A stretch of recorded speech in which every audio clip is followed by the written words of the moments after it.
Galera, para a gente finalizar, eu preciso conversar um pouquinho com vocês sobre alguns pontos que são, digamos assim, mais específicos. A primeira função que eu quero conversar com vocês mais específica é a função chamada de enol. Essa função, ela tem como característica apresentar a hidroxila, que vocês estão vendo aqui pela terminação ol, mais uma vez, tá?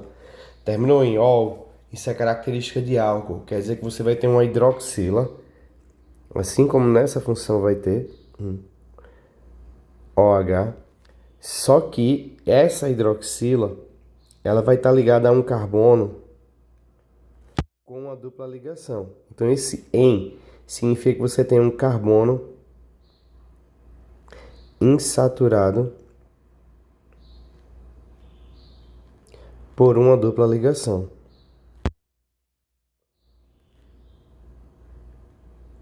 E esse carbono insaturado por uma dupla ligação, ele vai ter a hidroxila ligada a ele.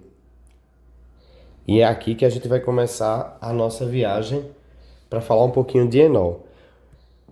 Então, a principal característica, o que a gente poderia dizer que seria o grupo funcional dessa função, desses enóis, seria que a gente teria o carbono com uma dupla ligação e uma hidroxila ligada a esse carbono. Tá? Então, essa aqui seria a principal característica, seria o que identificaria a função enol.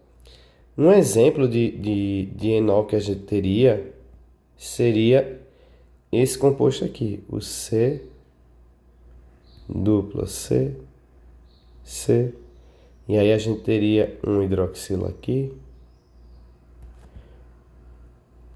um hidrogênio aqui, hidrogênio aqui, hidrogênio aqui, hidrogênio aqui, hidrogênio aqui e outro hidrogênio aqui. Então, o que eu quero que vocês percebam é que para identificar a função, você só vai olhar, tem hidroxila? Tem. Se tem hidroxila, já se trata de alguma coisa que vai terminar com ol na nomenclatura. Tá? Então a gente percebe aqui a hidroxila.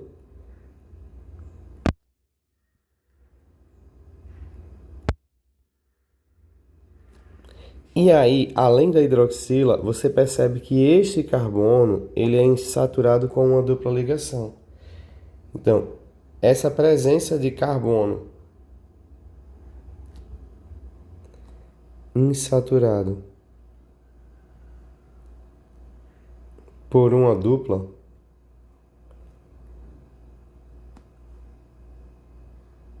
ligação já diz pra gente que esse composto provavelmente não, que esse composto ele é um enol. O nome desse composto é propenol.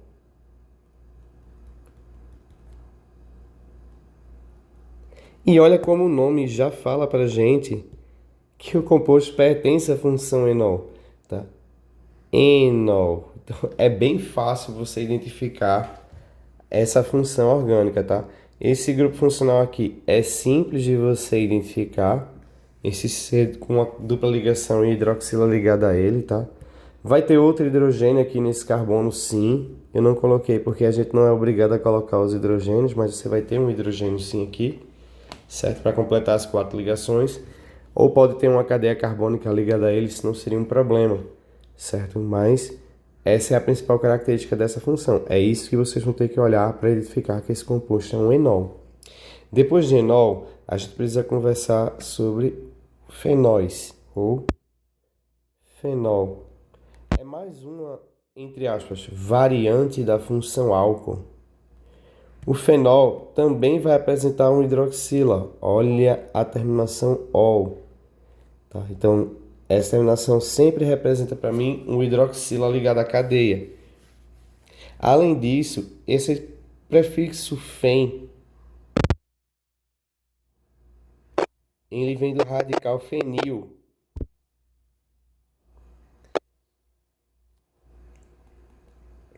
Esse radical fenil, é nada mais nada menos que o benzeno com uma ligação livre. Então você vai ter isso aqui, ó. HC C H C C C C e os hidrogênios aqui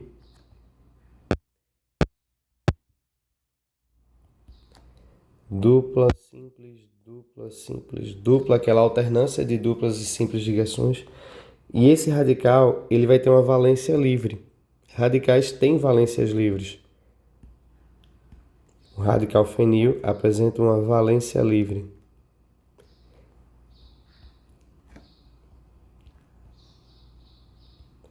Cuidado para não confundirem e dizer, ah, Arthur, mas isso não é o benzeno. Não, o benzeno vai ter um hidrogênio nessa valência. O benzeno não tem valência livre. Tá? Então, esse aqui é o chamado de radical fenil.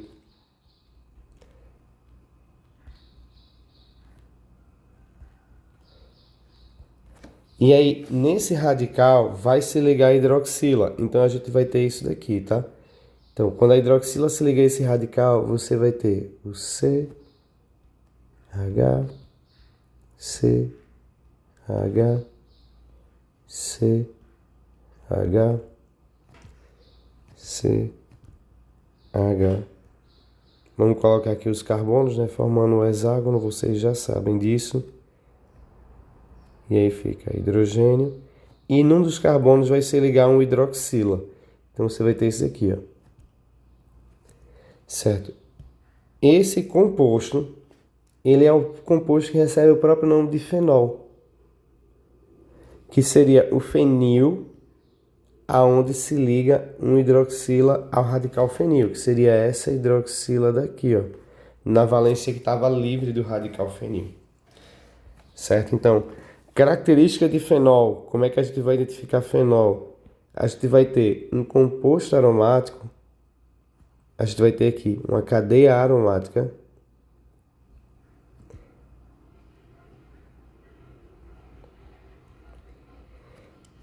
certo? Aonde nela a gente vai ter uma hidroxila ligada à cadeia. A gente vai ver a presença de uma hidroxila nessa cadeia. É legal também a gente falar sobre um fenol que é o que deriva do naftaleno, que é o alfa e o beta-naftol. Então, quando a gente olha para o naftaleno, eu vou desenhar aquela cadeia que vocês já viram a forma geométrica dela. Deixa eu desenhar aqui de novo, porque esse aqui ficou mal feito. Ô, computador, me ajuda, por favor.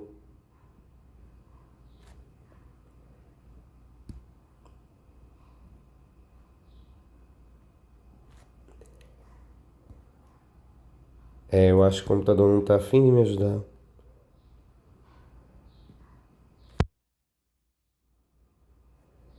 Não, ele não vai me ajudar, então vou ter que apelar. Tá, então vamos botar assim. Ele identifica um traço, a gente duplica. Bota outro traço, duplica. Bota outro traço, duplica. Bota outro traço, duplica. Bota mais um traço, duplica e bota mais um traço. Então, essa forma hexagonal vocês já viram, a gente conversou sobre ela em sala de aula, e eu disse a vocês, gente, esse hexágono, ele tem que ter uma bolinha aqui no meio. E eu disse a vocês, galera, essa bolinha aqui no meio, certo? Essa bolinha aqui no meio, ela identifica justamente o anel benzênico, tá? Que vai ficar se representado dessa forma. E aí aqui, vamos pegar essa cadeia todinha e vamos duplicar ela para fazer o naftaleno. A única coisa que vai acontecer é que você vai ter duas cadeias de benzeno dessa forma. E aí o naftaleno, ele vai ter duas posições aonde essa hidroxila ela vai se ligar. Então você vai ter a posição que pode ser essa daqui em vermelho, que eu vou colocar esses pontinhos em vermelho. E essa posição, ela é chamada de alfa. Então, essa, essa e essa posição, ela pode ser chamada de alfa ou 1. Beleza? Então você vai ter posição alfa. Geralmente a gente vai chamar de alfa, tá? Eu vou até apagar esse 1 para vocês não se confundirem. Alfa, alfa, alfa e alfa.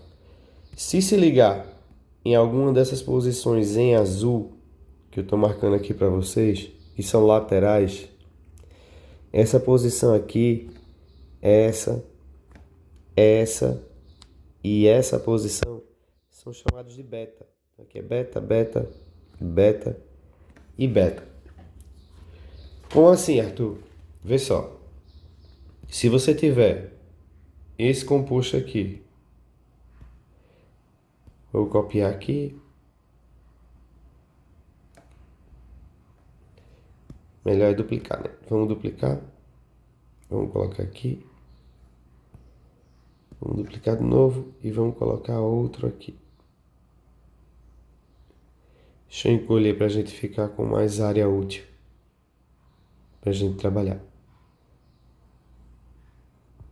Deixa eu encolher esse daqui também para a gente poder trabalhar melhor.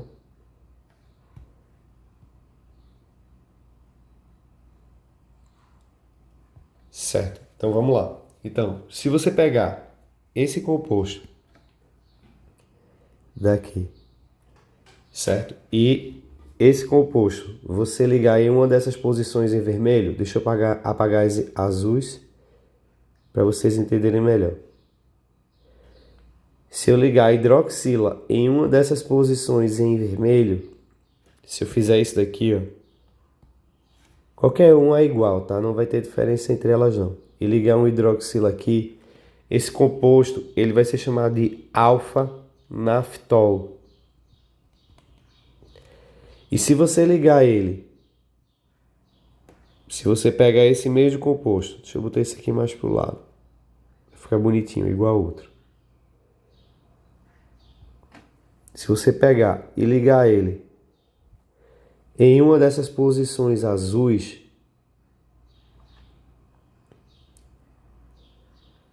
se você ligar a hidroxila aqui, você vai ter o que a gente chama de beta-naftol.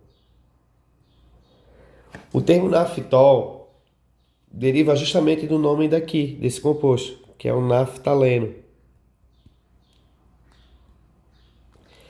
Então, a única coisa que acontece é que a terminação ol, tanto faz no alfa ou no beta, faz referência à presença da hidroxila na cadeia. Então é isso que vocês vão ter que olhar. E por fim, a última função oxigenada que a gente precisa conversar são os sais orgânicos.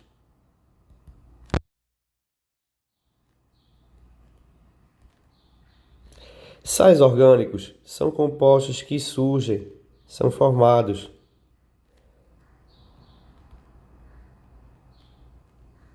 na reação entre um ácido carboxílico,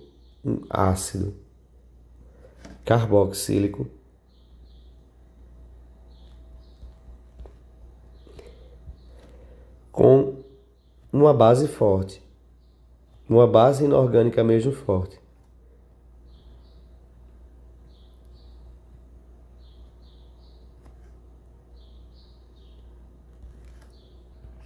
Nessa reação, o que vai acontecer aqui? Você vai ter, por exemplo, vamos pegar um ácido carboxílico pequeno, como o ácido etanóico, C+O, OH, CH3. Esse aqui é nosso ácido etanóico. E vamos colocar ele para reagir com a NaOH, que é o hidróxido de sódio. O hidróxido de sódio. Aí o que vai acontecer? O que a gente vai ter é o seguinte: a reação é igual a uma reação ácido-base em química inorgânica. Esse hidrogênio, ele é um hidrogênio ácido. Deixa eu marcar isso aqui para vocês. Isso aqui vai ser um hidrogênio ácido. Por isso que essa função é ácida. E aí ele vai reagir com a hidroxila da base e vai produzir água. Então você vai ter a reação do hidrogênio com a hidroxila e a formação de água. Além dessa reação, a segunda parte, que é o que interessa para a gente, é que essa parte aqui da cadeia, que eu estou destacando em azul, que é o C+O, vai se ligar ao sódio mais. Então, uma outra coisa importante, a hidroxila é -1, o hidróxido de sódio é um composto iônico, o sódio ele é +1, aqui o hidrogênio vai ficar +1 e o oxigênio no acetato, que seria esse íon, ele é -1. Então você vai ter a formação de um sal, que vai ficar CH3, C+O, E é muito comum vocês verem isso aqui representado assim, ó. Vai ficar O-1 e Na+1, para identificar que você tem cargas. Essa reação, tá, vai dar origem ao sal orgânico que a gente tem. No caso desse composto aqui, ele vai ser o acetato de sódio, é o nome mais comum para ele, ou o nome químico da IUPAC seria etanoato de sódio. Arthur, como é que eu reconheceria um sal orgânico? Essa parte carregada é a característica do sal orgânico que a gente tem. Esse aqui seria o nosso grupo funcional. Vocês vão ver que sempre vai ter. Ele vai ter como grupo funcional uma carboxila ligado, tá, a um metal alcalino ou alcalino terroso. E essa ligação da carboxila com o metal é uma ligação iônica, por isso que você vai ter as cargas, +1 e -1. O composto ele é um sal. Vai ter todas aquelas propriedades que vocês viram para compostos iônicos, estrutura cristalina, sólido a temperatura ambiente, tá? Então, isso aqui vai ser identificado dessa forma. Bem, essa reação, ela pode dar origem a uma outra reação que é importante a gente conversar, que é a reação de saponificação.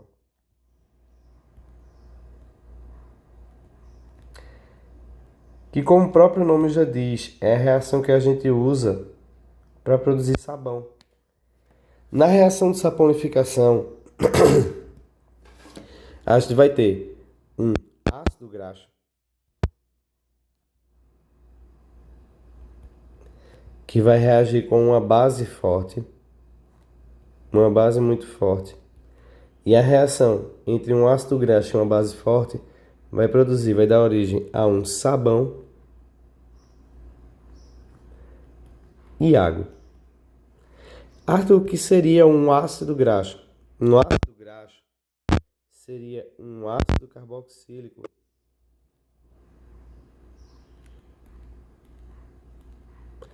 de cadeia muito grande, de cadeia carbônica grande, bem grande, tá? E aí ele reagiria com uma base forte. O ideal é que essa base, o ideal não, mas geralmente, na verdade, essa base ela vai ser ou o hidróxido de sódio, que é o NaOH, ou muito comumente usado também hidróxido de potássio, que é KOH. E aí essa reação vai dar origem a um sabão e água. Bem, ácidos graxos teriam uma estrutura mais ou menos assim, tá? Então você teria uma cadeia carbônica bem grande com 12, 13, 14, 15, 20 carbonos, não importa. O que importa é que aqui vai ter muito carbono. Vamos que a gente tem uma cadeia carbônica dessa forma. 1, 2, 3, 4, 5, 6, 7, 8, 9, 10, 11, 12, 13, 14, 15, 16, 17, 18, 19, 20, 21. Então a gente teria isso aqui, C dupla O, OH. E isso aqui, essa nossa cadeia vai reagir com o hidróxido de sódio. Vamos botar hidróxido de potássio, já que a gente já botou muito hidróxido de sódio. Então vamos botar aqui KOH. A reação também vai ser uma reação ácido-base. Você vai ter a hidroxila que vai reagir com o OH para produzir água. E essa parte aqui seria a nossa cadeia carbônica grande. Tá? Então isso aqui seria a cadeia carbônica que a gente estava falando no começo. Essa cadeia carbônica muito grande torna essa porção que eu destaquei aqui em azul para vocês uma parte extremamente apolar da cadeia. Quando essa reação acontecer, você vai ter a formação do sabão. Essa parte apolar ela não vai se modificada, tá? Então, você vai ter a formação. Deixa eu copiar aqui, é mais fácil do que a gente desenhar essa cadeia grande de novo. Duplicar. Então, a gente vai ter a formação do sabão. O sabão vai apresentar uma estrutura bem característica, bem simples, vocês vão conseguir identificar isso. Então, esse hidrogênio que existia aqui, ele sai, assim como na reação de formação de um sal orgânico, e vai entrar aqui o meu metal de família 1A. E vai haver a formação da água, H2O. E aí o que acontece? O sabão ele vai apresentar duas porções, como eu falei para vocês. Essa região destacada em azul, ela é extremamente apolar. Deixa eu circular aqui de novo para destacar bem direitinho para vocês. Então, essa região ela é extremamente apolar. E essa região aqui na ponta da cadeia de sabão, que tem carga, que é onde forma a ligação iônica, ela é extremamente polar. Então, o sabão vai apresentar duas regiões, uma região apolar e uma região polar. No que isso interfere? É aí que o sabão vai fazer a mágica dele. Quando você tem uma gordura, gorduras são estruturas extremamente apolares. São insolúveis em água. A gordura não consegue dissolver na água, porque a água é uma estrutura extremamente polar, é um composto polar. E o sabão, ele meio que vai fazer um meio de campo aqui. O sabão, ele consegue interagir pela região apolar com a gordura, e aí ele vai destruir as micelas e interage com a região polar com a água. E aí você tem a formação de uma emulsão. Então, o sabão, ele forma uma estrutura coloidal, que a gente vai chamar de emulsão. O sabão em si, ele vai ser um emulsificante.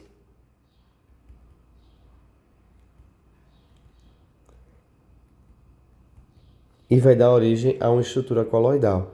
Então, é importante vocês saberem disso, de como esse composto funciona, porque ele está presente no teu dia a dia. Beleza? Um abraço para vocês, pessoal. Bons estudos. Tchau, tchau.